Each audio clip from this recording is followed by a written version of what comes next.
So friends,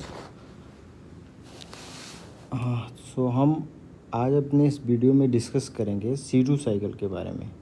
ठीक है ना। तो C2 साइकिल को फोटो रेस्पिरेशन के नाम से भी जाना जाता है। ठीक है ना, ये बात हमने पहले आपको कर ली थी। तो फोटो रेस्पिरेशन को C2 साइकिल। तो अभी तक हमने C3 साइकिल को डिस्कस कर लिया, C4 साइकिल को डिस्कस कर लिया। अब नेक्स्ट साइकिल है हमारा C2 साइकिल। ठीक है ना। तो C2 साइकिल के बारे में कुछ ज़रूरी इन्फॉर्मेशन इसको हम देखते हैं, फिर इसको हम डिटेल में डिस्कस करेंगे। और डिस्कस करने के बाद लास्ट में हम आपको ये भी दिखाएंगे कि जो NCERT के अंदर उन्होंने फ़ोटो रेस्पिरेशन को के बारे में लिख रखा है वो क्या लिखा है, उसका क्या मीनिंग होगा। ठीक है ना। तो ये लिख रहे हैं कि द लाइट डिपेंडेंट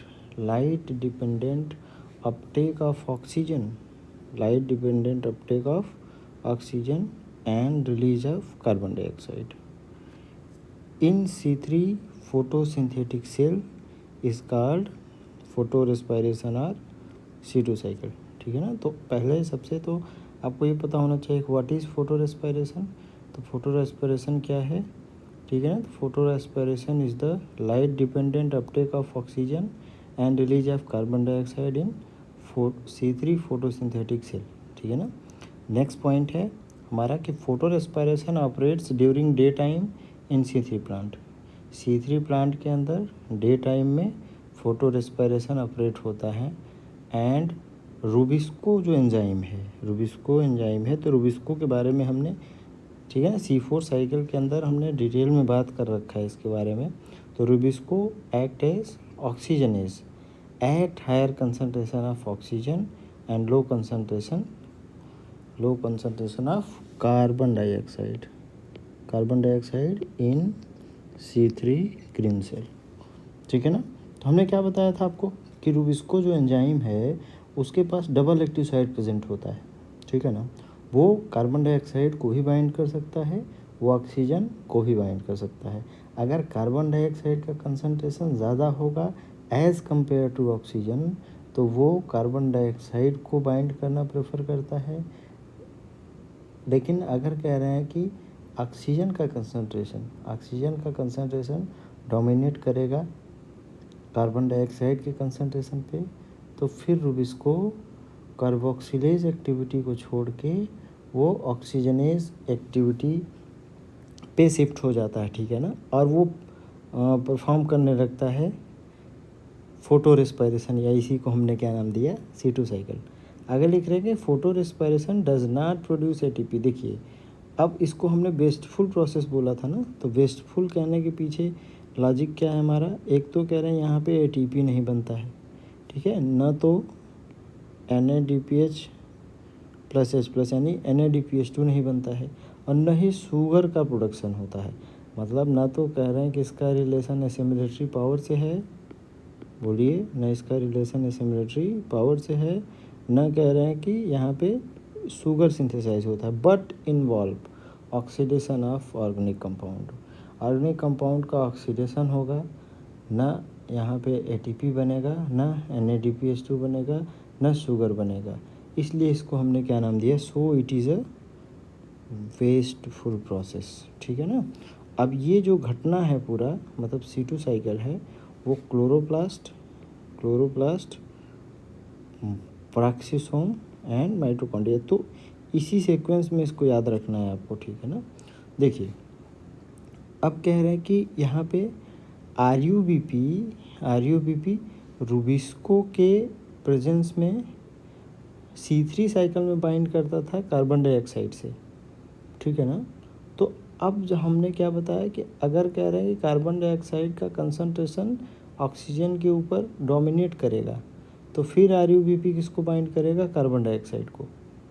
ठीक है ना। अब उल्टी सिचुएशन क्या है, अगर ऑक्सीजन का डोमिनेशन होगा, ऑक्सीजन डोमिनेट करेगा किसके ऊपर, कार्बन डाइऑक्साइड के ऊपर, फिर ये घटना शुरू होगी। ठीक है ना। तो RUBP, देखिए RUBP के पास कितना कार्बन है, 5 कार्बन। ठीक है ना। कितना कार्बन है, 5 कार्बन। ये 5 कार्बन एक ऑक्सीजन को बाइंड करता है और बनाता है एक मॉलिक्यूल फास्फोग्लाइकोलेट का, और एक फास्फोग्लिसरिक एसिड, यानी फास्फोग्लाइकोलेट के अंदर 2 कार्बन और फास्फोग्लिसरिक एसिड के अंदर 3 कार्बन, ठीक है ना। तो ये जो 5 कार्बन था वो 3 और 2 कार्बन में कन्वर्ट हो जाता है। तो यहाँ पे कह रहे हैं कि ये जो C2 साइकिल नाम पड़ा है ना, वो कह रहा है कि वो फास्फोग्लाइकोलेट बनने के बिहाफ पे पड़ा है, ठीक है ना, क्योंकि इसके अंदर 2 कार्बन होता है, इसलिए इसको हमने क्या नाम दिया, C2 साइकिल, ठीक है ना। अब देखिए नेक्स्ट स्टेप में क्या हुआ है, जो फास्फोग्लाइकोलेट है वो अपने इनऑर्गेनिक फॉस्फेट को रिलीज़ करता है। फास्फोग्लाइकोलेट अपने इनऑर्गेनिक फॉस्फेट को रिलीज़ करके कन्वर्ट हो जाता है किसमें, ग्लाइकोलेट में, ठीक है ना।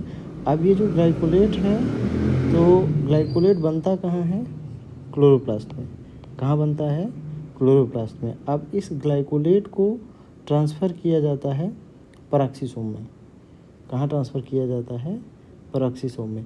अब जैसे ही ग्लाइकोलेट पेरोक्सिसोम के अंदर एंटर करता है तो इसकी मुलाकात हो जाती है ऑक्सीजन से। ग्लाइकोलेट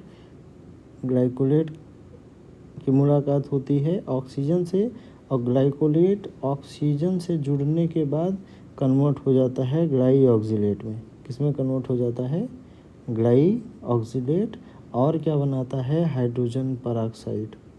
ये बात ध्यान रखना, ठीक है ना। और क्या बनाता है, हाइड्रोजन पेरोक्साइड, यानी कि ग्लाइकोलेट ऑक्सीजन से जुड़ा, क्या बनाया, ग्लाई ऑक्सीलेट, और क्या बनाया, हाइड्रोजन पेरोक्साइड, ठीक है ना। अब ग्लाई ऑक्सीलेट के ऊपर NH2 ग्रुप अटैक करता है। ग्लाई ऑक्सीलेट के ऊपर NH2 ग्रुप अटैक करता है और क्या बनाता है, ग्लाइसिन। ग्लाइसिन तैयार होता है। तो ग्लाइसिन क्या है, ध्यान रखना, ये एक तरीके का एमाइनो एसिड है। एक तरीके का एमाइनो एसिड है जिसके अंदर कितने कार्बन हैं, 2 कार्बन है। तो आपसे पूछा जाए ग्लाइसिन बनता कहाँ है, तो पेरोक्सिसोम में, ठीक है ना। अब पेरोक्सिसोम ग्लाइसिन बना के वो ग्लाइसिन को ट्रांसफ़र कर देता है कहाँ, माइटोकॉन्ड्रिया में। कहाँ ट्रांसफ़र कर देता है, माइटोकॉन्ड्रिया में। अब देखिए माइटोकॉन्ड्रिया में जैसे ही ग्लाइसिन, ठीक है ना, माइटोकॉन्ड्रिया में ग्लाइसिन एंटर करता है और ग्लाइसिन कन्वर्ट होता है सीरीन में। ग्लाइसिन कन्वर्ट होता है सीरीन में। तो अब यहाँ पे ज़रूरी जो बात है वो ये है कि आप यहाँ पे अगर देखने की कोशिश करिए तो सीरीन के पास कितना कार्बन है, 3 कार्बन। सीरीन के पास कितना कार्बन है, 3 कार्बन, ठीक है। और ग्लाइसिन के पास कितना कार्बन है, 2 कार्बन। अब देखिए तो यहाँ पे 2 घटना हो रहा है, 2 घटना हो रहा है। एक को बोला जाता है, इसको बोलते हैं डीएमिनेशन,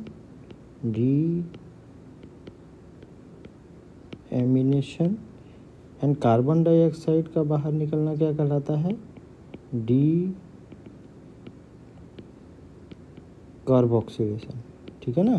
तो ये डीएमिनेशन और डी कार्बोक्सिलेशन जो घटना है वो कहाँ कह रहे हैं घटती है, वो माइटोकॉन्ड्रिया के अंदर, ठीक है।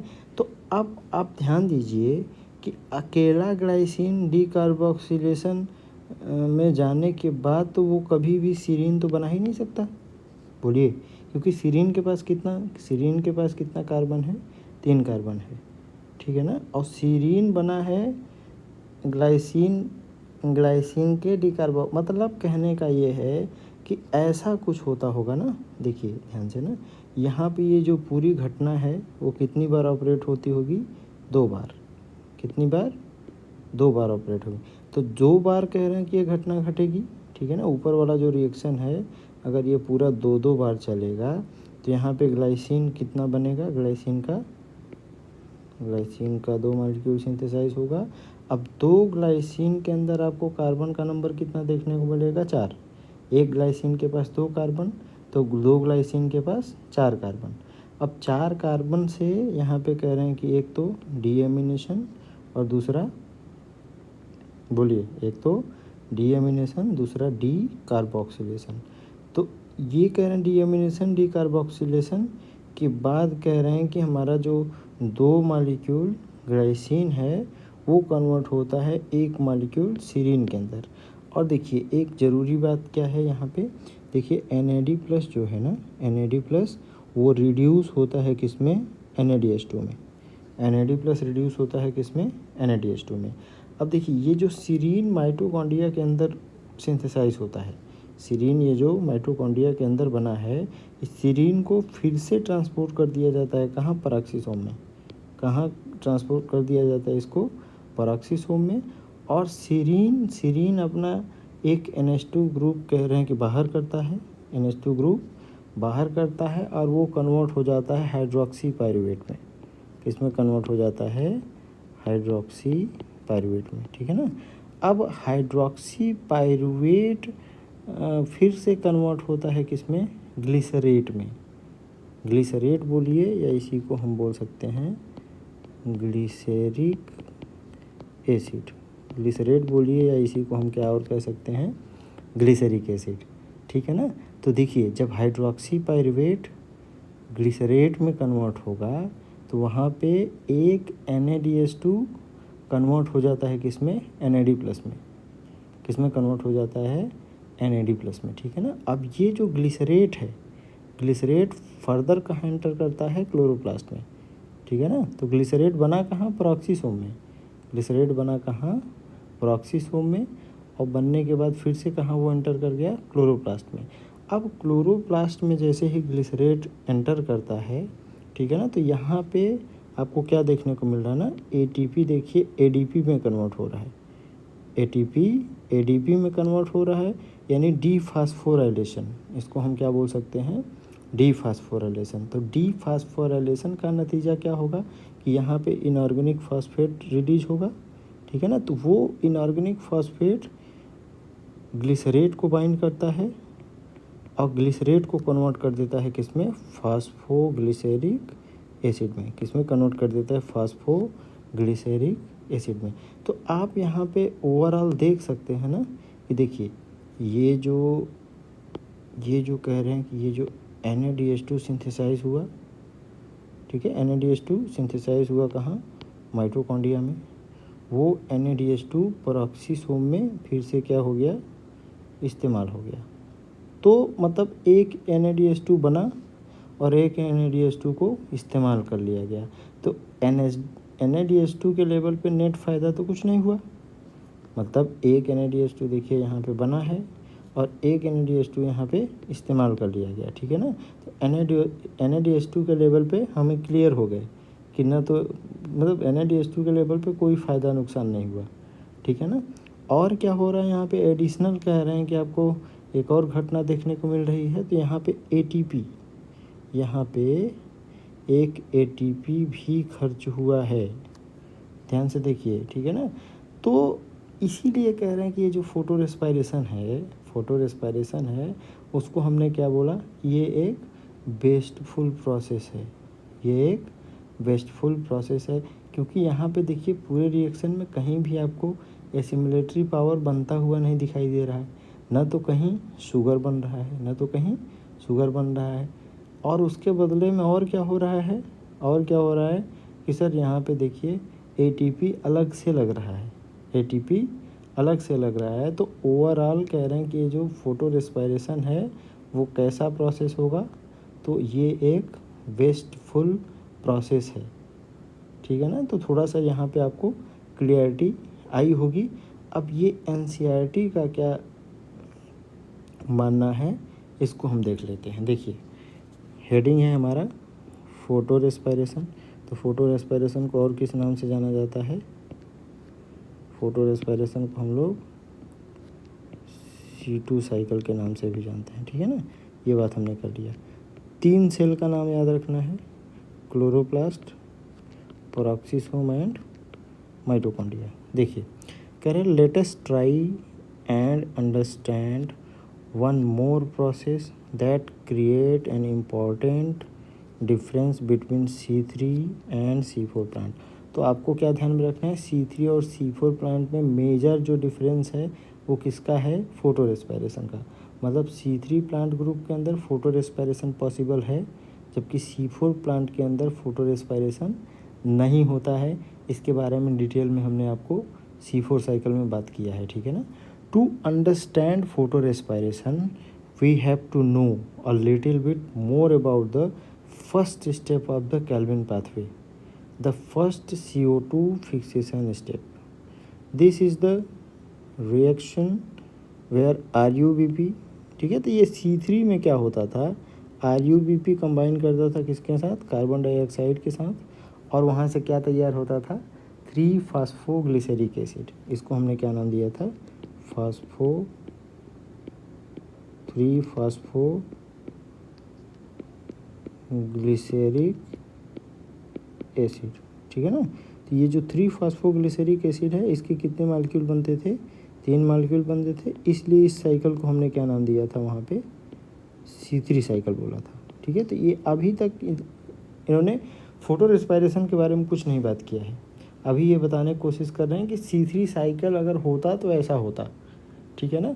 अब हमने क्या बताया, ये भी बात हमने आपको बताया पिछले लेक्चर्स में, जो रूबिस्को है, rubisco that is the most abundant enzyme in the world, ठीक है ना, is characterised by the fact that its active site can bind to both carbon dioxide and oxygen. तो पिछले C4 साइकिल वाले video में ये बात हमने आपसे डिटेल में करी थी कि रूबिस्को के पास डबल एक्टिव साइट प्रेजेंट होता है, ठीक है ना। एक जगह से वो कार्बन डाइऑक्साइड को बाइंड कर सकता है, दूसरे जगह से वो ऑक्सीजन को बाइंड कर सकता है, हेंस द नेम। इसलिए कभी कभी ये पूछा जाएगा आपसे ना कि रूबिस्को को रूबिस्को क्यों बोलते हैं, तो रूबिस्को का जो फुल फॉर्म है अगर उसको आप देखने की कोशिश करेंगे, इसमें हमें राइबुलोज 1,5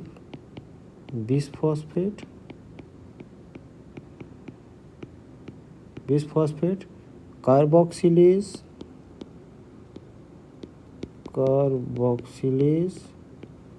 ऑक्सीजनेस, ठीक है ना। तो इसलिए रूबिस्को नाम पड़ा है, क्योंकि उसके पास कार्बोक्सिलेशन की एक्टिविटी भी है और ऑक्सीजनेशन की एक्टिविटी भी है। Can you think how this could be possible, ठीक है ना। आगे बोल रहे हैं कि rubisco has a much greater affinity for carbon dioxide. Normal case में रूबिस्को किसको प्रेफरेंस देता है, कार्बन डाइऑक्साइड को, when the CO2 and O2 is nearly equal. मतलब जो कह रहे हैं कि दोनों का कंसंट्रेशन लगभग बराबर होगा, अगर कार्बन डाइऑक्साइड जितना है उतना ही ऑक्सीजन भी है, उस केस में रूबिस्को किसको बाइंड करता है, कार्बन डाइऑक्साइड को। इमेजिन कह रहा है कि अब ये बोलने की कोशिश कर रहे हैं कि आप मान लीजिए what would happen if this were not so, अगर ऐसा नहीं होगा तो क्या होगा, this binding is competitive, this binding is मतलब कार्बन डाइऑक्साइड और ऑक्सीजन की जो बाइंडिंग है उनमें क्या होगा, कंपटीशन शुरू होगा, ठीक है ना। Competitive, it is the relative concentration of oxygen, and carbon dioxide that determine which of the two will bind to the enzyme, ठीक है ना। तो हमने क्या बताया कि कौन बाइंड करेगा, ये कहाँ से डिसाइड होगा, ये कहाँ से पता चलेगा कि किसका डोमिनेशन है। अगर ऑक्सीजन डोमिनेट करेगा, ठीक है ना, ऑक्सीजन डोमिनेट करेगा तो रूबिस्को ऑक्सीजन को बाइंड करेगा। अगर कार्बन डाइऑक्साइड डोमिनेट करेगा या इक्वल होगा, ठीक है, उस कंडीशन में रूबिस्को किसको बाइंड करता है, कार्बन डाइऑक्साइड को। अब कह रहे हैं आगे कि इन C3 प्लांट के अंदर कह रहे हैं कि some oxygen does bind to rubisco, कुछ ऑक्सीजन जो हैं वो किसको बाइंड करना शुरू करते हैं, रूबिस्को को, and hence carbon fixation is decreased, ठीक है ना। तो अगर कह रहे हैं कि अगर ऑक्सीजन से बाइंडिंग शुरू होगी तो फोटो रेस्पायरेशन शुरू हो जाएगा, ठीक है ना। तो फोटो रेस्पायरेशन शुरू होगा तो जितना ज़्यादा फोटो रेस्पायरेटरी एक्टिविटी बढ़ती जाएगी उतना ज़्यादा कह रहे हैं कि जो C3 साइकिल है वो अफेक्टेड होता चला जाएगा। Here the RuBP instead of being converted to 2 molecule of PGA bind with O2 to form 1 molecule of phosphoglycerate, मतलब फॉस्फोग्लिसरिक एसिड एंड फास्फोग्लाइकोलेट। तो हमने बताया आपको ना कि फास्फोग्लाइकोलेट जिसके पास 2 कार्बन होता है, इसीलिए इस साइकिल को हमने क्या नाम दिया, C2 साइकिल बोला, इसीलिए इसको हमने क्या नाम दिया, C2 cycle. In a pathway called photo respiration. In the photo respiratory pathway there is neither synthesis of sugar, देखिए देयर इज़ नाइदर, न तो शुगर बनता है नॉर ऑफ एटीपी, न तो कहीं एटीपी बनता है, rather it results in the release of carbon dioxide, release of carbon dioxide. तो कार्बन डाइऑक्साइड कहाँ रिलीज हो रहा था, आप देखिए कार्बन डाइऑक्साइड ये रिलीज हो रहा है, देखिए ठीक है ना, ये कार्बन डाइऑक्साइड रिलीज हो रहा है। यही बात लिखने की कोशिश कर रहे हैं कि rather it result in release of carbon dioxide with the utilisation of ATP, utilisation of ATP. अब देखिए यहाँ पे हमने बात किया था ना, यहाँ पे एटीपी खर्च हो रहा है, यहाँ पे एटीपी क्या हो रहा है, ये खर्च हो रहा है, ठीक है ना। देखिए utilisation of ATP in the photo respiratory pathway there is no synthesis of ATP, तो कहीं भी एटीपी बना नहीं और ना तो कहीं पे Na, तो इसी को तो हम बोल रहे थे ना कि एसिमिलेटरी पावर के नाम पे कुछ नहीं है, यहाँ पे एसिमिलेटरी पावर के नाम पे कुछ नहीं है। आगे लिख रहे हैं the biological function of photo respiration, it photo respiration is not known yet, अभी तक, ठीक है ना, कि ये ऑपरेट क्यों हुआ या ऑपरेट क्यों होता है फोटो रेस्पिरेशन, इसका पता नहीं चल पाया है, ठीक है ना। आगे फिर बोल रहे हैं कि इन C4 plant photo respiration does not occur, तो C4 साइकिल के अंदर हमने ये बात आपसे किया था, ठीक है ना, ये बात आपसे किया था कि फोटो रेस्पिरेशन C4 प्लांट के अंदर नहीं होगा। तो इसके लिए आप C4 साइकिल जाके डिटेल में पढ़िए, आपको ज़्यादा अच्छे से क्लियरिटी आएगी। This is because they have a mechanism that increases the concentration of CO2 at the enzyme site। तो हमने बताया था आपको, हमने बताया था कि बंडल शीथ सेल के अंदर कह रहे हैं कि रूबिस्को प्रेजेंट था, ठीक है ना, और वहाँ पे हम डीकार्बोक्सिलेशन देख पा रहे थे, मतलब रूबिस्को वाले साइड पे कार्बन डाइऑक्साइड का कंसंट्रेशन हमेशा बढ़ा हुआ मिलता है, ठीक है ना, हमेशा कार्बन डाइऑक्साइड का कंसंट्रेशन बढ़ा हुआ मिलेगा, ठीक है ना, और ऑक्सीजन प्रेजेंट नहीं होगा, ऑक्सीजन प्रेजेंट नहीं होगा, तो उस कंडीशन में रूबिस्को की मजबूरी हो जाती है कि वो सिर्फ और सिर्फ किसको बाइंड करे, कार्बन डाइऑक्साइड को। और जब रूबिस्को कार्बन डाइऑक्साइड को बाइंड करेगा तो फिर वो C3 साइकिल को ऑपरेट करेगा, ध्यान रखना है, ठीक है ना। जब रूबिस्को कार्बन डाइऑक्साइड को बाइंड करेगा तो फिर वो C3 साइकिल को ऑपरेट करेगा।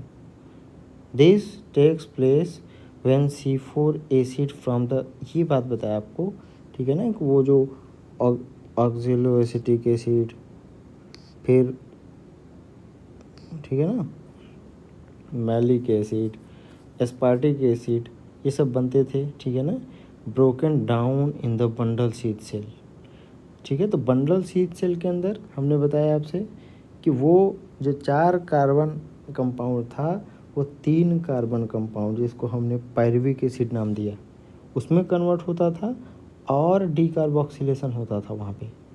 बंडल शीथ सेल के अंदर डीकार्बोक्सिलेशन होता था, तो डीकार्बोक्सिलेशन होने से बंडल शीथ सेल के अंदर कार्बन डाइऑक्साइड का कंसंट्रेशन कभी भी नीचे जाता ही नहीं है। Bundle sheath cell to release carbon dioxide, this results in increasing the intracellular concentration of carbon dioxide. In turns, this ensure that the Rubisco functions as carboxylase, minimizing the oxygenase activity, ठीक है ना। अगर rubisco को सिर्फ carbon dioxide मिलेगा तो वो carboxylation step को प्रेफरेंस देगा, ठीक है ना, तो वो ऑक्सीजनेशन को प्रेफरेंस नहीं देता है, और जब ऑक्सीजनेशन नहीं होगा तो फिर वहाँ पे आपको फोटो रेस्पिरेशन देखने को नहीं मिलेगा, ठीक है ना। देखिए ऑक्सीजनेज एक्टिविटी यहाँ तक हो गया हमारा। Next, now that you know that the C4 plant lack photo respiration, मतलब C4 प्लांट के अंदर फोटो रेस्पिरेशन नहीं होता है। You probably can understand why productivity and yields are better in this plant. मतलब सी, यही बात है ना कि C4 प्लांट का जो ईल्ड है या प्रोडक्टिविटी है वो C3 के कंपेरिजन में हमेशा ज़्यादा इसीलिए होता है क्योंकि C4 प्लांट जो हैं वो फोटो रेस्पायरेशन परफॉर्म नहीं करते। ठीक है ना। और क्या लिखे, in addition these plant show tolerance to high temperature. तो ये भी बात हमने किया था वहाँ पे, ठीक है ना, कि ये जो C4 प्लांट हैं वो ज़्यादा टेम्परेचर को झेल सकते हैं। ठीक है ना। कम पानी में काम चला सकते हैं, बोलिए, ठीक है ना, कम पानी में काम चला सकते हैं, उसके बदले में फोटो रेस्पायरेशन नहीं करते। इसलिए हमेशा ध्यान रखना है कि जो एफिशिएंसी है, एफिशिएंसी की अगर बात करेंगे तो एफिशिएंसी ऑफ C4 हमेशा क्या होगा, ज़्यादा होगा एज़ कंपेयर टू C3। ठीक है ना। आई होप कि चीज़ें आपको क्लियर हुई होंगी। So thank you so much. मिलते हैं नेक्स्ट वीडियो में।